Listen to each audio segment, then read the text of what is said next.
Gireklamo ang usa ka dakong ospital sa Cagayan de Oro City sa pamilya sa 12 anyos nga namatay sa mga ospital. Kung ngano atong Cyril pinaagi sa report ni Cyril Chavez live. Cyril. Mga kabanay sa 12 anyos nga batang lalaki nga namatay sa Northern Mindanao Medical Center, buot patubagon ang mga doktor nga nag-autopsy sa ilang pasyente bisan pa man walay pagtugot gikan kanila.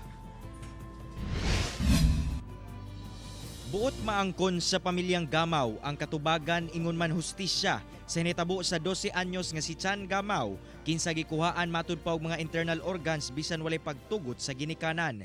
Gidala ang pasyente sa Northern Mindanao Medical Center kun NMMC tungod sa sakit sa tiyan apan namatay kini.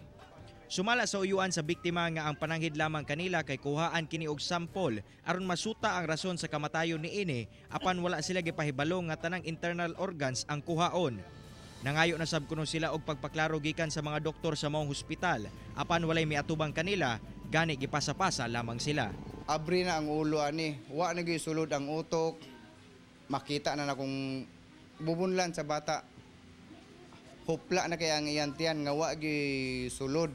Hinuon nagpatabang na sa otoridad partikular sa NBI ang mga kabanay sa biktima aron maimbestigahan ang maong insidente. Inani ba ang ilang proseso sa pag-utopsi sa bata nga sa kasabutan nila sa inahan gamay lang nga sample ang ilang gipangayo.